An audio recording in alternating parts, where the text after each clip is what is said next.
Hello, I'm Kristine Reynolds, and I'm back today with another coloring tutorial using my Spectrum Noir markers. Today I'll be showing you how I colored the Carnation image on this card. The image that I used is this recent released Carnation stamp by Stampendous stamps. I stamped the stamp on Crafter's Companion Ultra Smooth Premium cardstock using Memento Tuxedo Black dye ink. And today the pens that I'm going to be using for the Carnation is LV1, LV2, and LV3 markers. I'm going to start with LV3.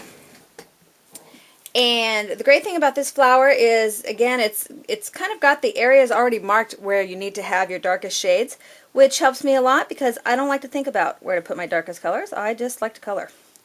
So I'm going to come in here and on this edge, just kind of follow the lines and flick in some LV3. And I'm going to come around here. And oops, do the same thing. Okay. We'll go ahead and do this part too so you can see it all.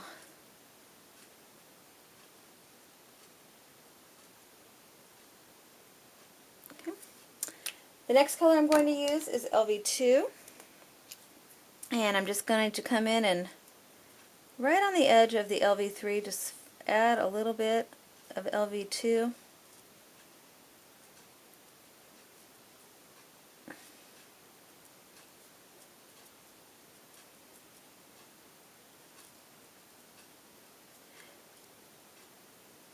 And as you can see, there's no perfection needed, really just getting the color on the flower.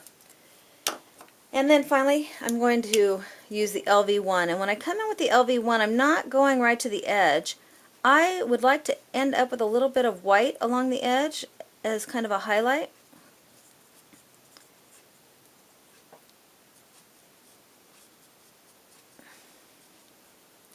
And so I'm just coming right to the edge of the LV2 to pick some of that up and then bringing out the LV1.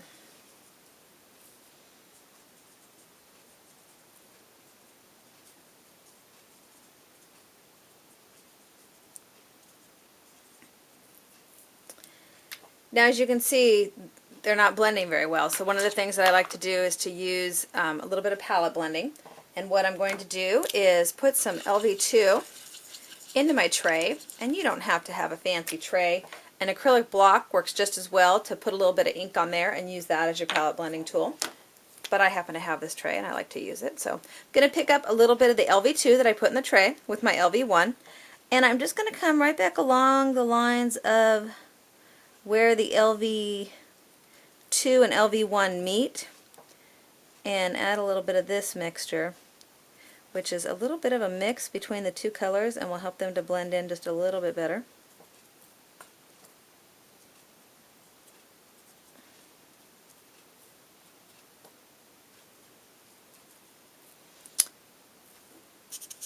And then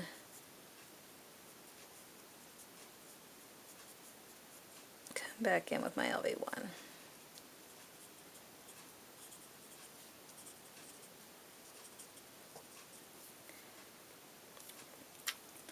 Then I'm going to get my LV3 and I'm going to add a little bit of that into my tray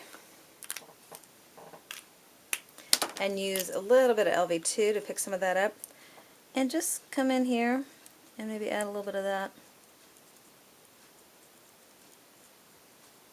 along the edges.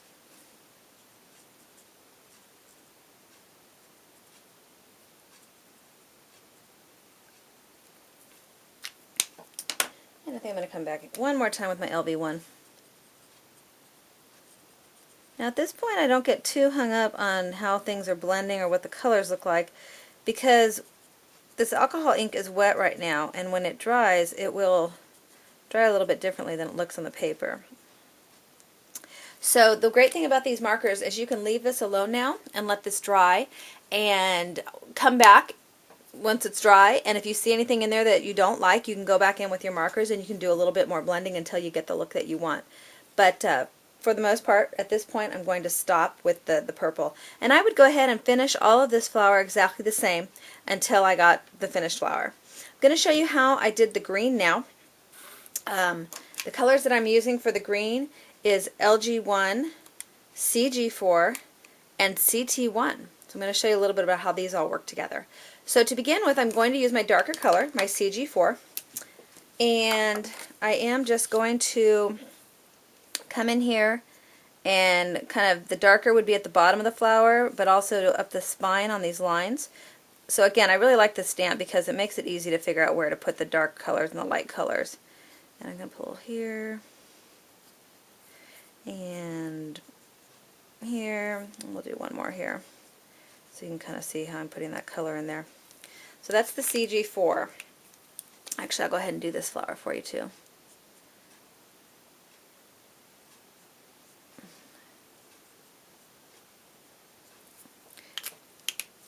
Then I'm going to come in with the LG1 and just kind of lay it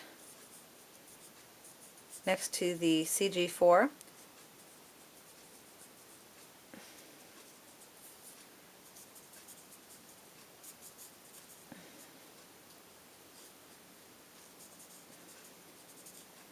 And as you can see, that doesn't blend because they're pretty far apart and they're different modes of green. So what I'm going to do is take my CG4 and scribble a little bit of that in my tray. Pick that up with my LG1, and again, just come in here and right along the edges of the CG4.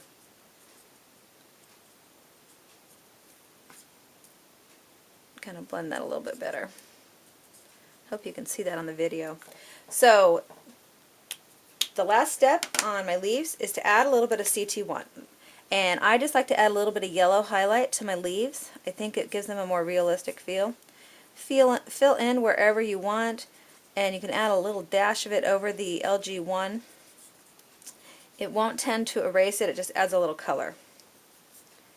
So you can see there's the finished leaves. So if you complete your whole project just like that, you will end up with your finished carnation like this. And then you can trim it down and place it on a card. So this is a pretty easy flower to color, and I hope that you enjoyed today's tutorial. Thank you very much.